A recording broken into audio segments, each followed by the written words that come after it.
Congressman, nice to see you, sir. Nice to see you.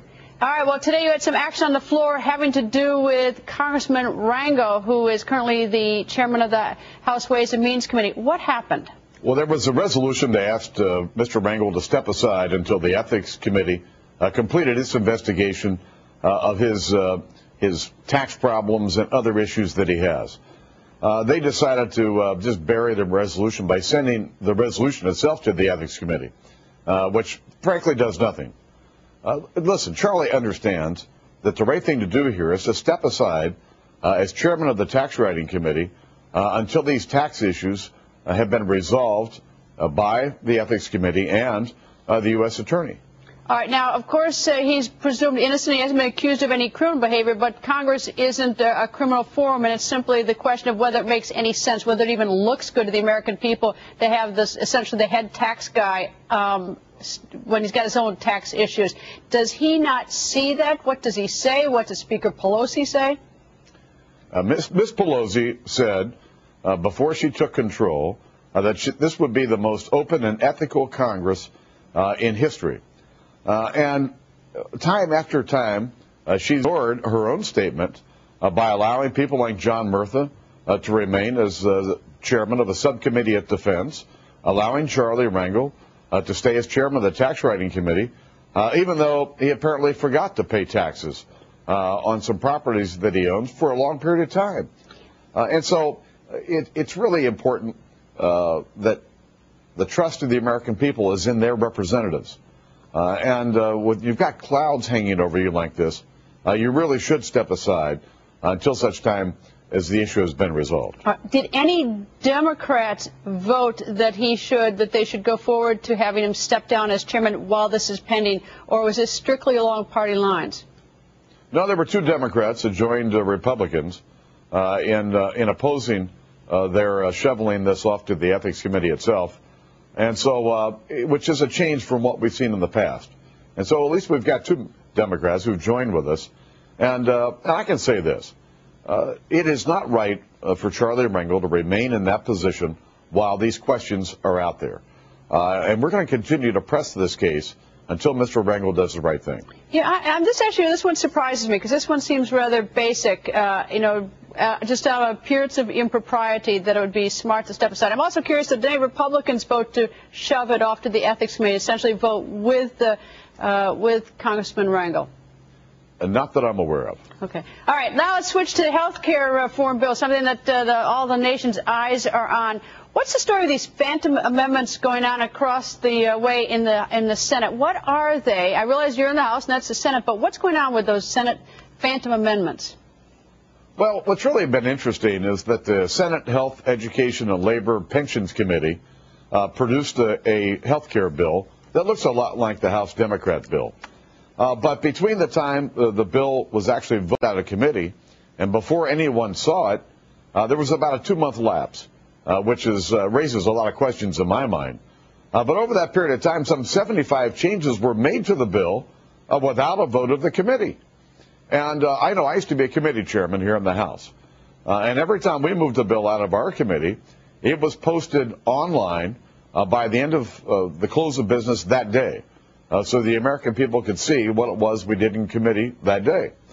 And to have a bill tied up in oblivion for 2 months and then have all these changes made, you begin to wonder, how are they operating?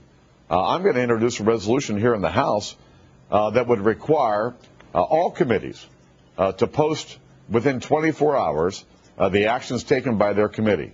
I think the American people have a right to see what goes on in their Congress. They have a right to be able to read these bills, just like members of Congress should have the ability to read these bills. Why in the world don't we have that? I mean, with the word transparency, I mean, why is anyone opposing putting bills on the internet so the rest of us can see us? You know, a lot of Americans have complaints that members of Congress don't read the important bills. Okay, so be it. At least let us do it. Put it on the internet so we can see before you vote. What's wrong with that? Why is there opposition? Well, it's really surprising to me because it's the most common sense thing in the world. We've had this effort to require bills that before they come to the floor, they should be posted online for 72 hours. So members and the American people get a chance to see what's in these bills. But it seems to me that Democrat leaders want to rush these bills through Congress before anybody has a chance to read them. And that's exactly the point. Let's let people read these bills. Let's let them digest it. Let's let members digest it so that we can make an informed decision before we vote. Well, back in February, they brought their over 1,000-page stimulus bill to the floor some 8 hours after it was introduced at midnight. And I made the point on the floor that no one had read the bill because the fact is no one had.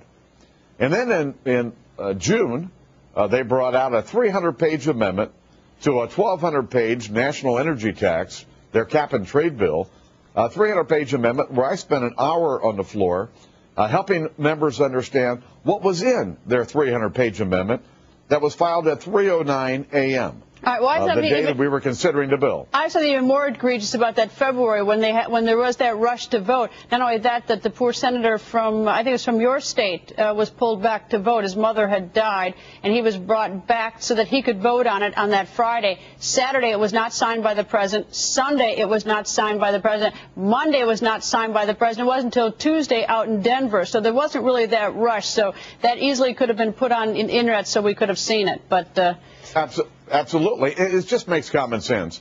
In an age now that when we have the types of communication devices available to us and the number of websites available, all Americans ought to have a chance to read these. All right. And their elected representatives ought to read them, too. And, of course, some of us think, they sort of work for us, but that's another aside. I mean that with all great respect. But anyway, all right. Do you ever, run into Speaker Pelosi in the hall or someplace else and say, what about this transparency? I mean, how does it handled sort of behind doors? Because it does seem rather basic that we should be able to see this stuff. What does she say, or what does anyone in the Democratic leadership say? They've done everything in the world to stop members from signing a discharge petition to bring this resolution to the floor to require 72 hours before any vote would happen on a bill. It would have to be posted online. There's only 6 Democrat members who've signed on to this discharge petition to force it onto the floor. And it just seems to me that they want the flexibility to be able to bring these things out in the middle of the night and put them on the floor the next day.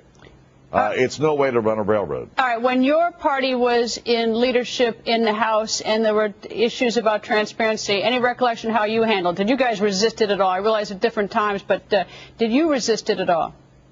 Well, it was a different time. I can tell you when I was majority leader, and at the time, in almost all cases, I insisted that members have at least 24 hours to read the bill before it came to the floor.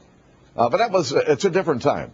I've made a commitment, and as have my Republican members, that if we take the majority back, we will have a requirement that no bill will come to the floor that hasn't been out and available to the public and to the members for at least 3 days.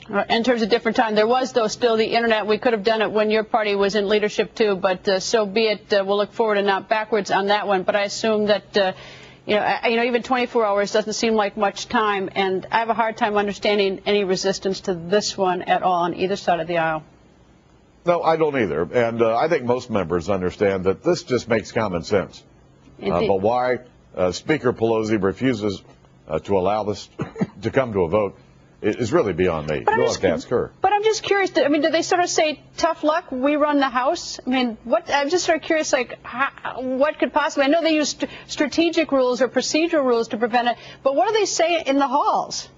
Oh, Greta, you don't understand. They've got a majority. They've got a 40-vote majority.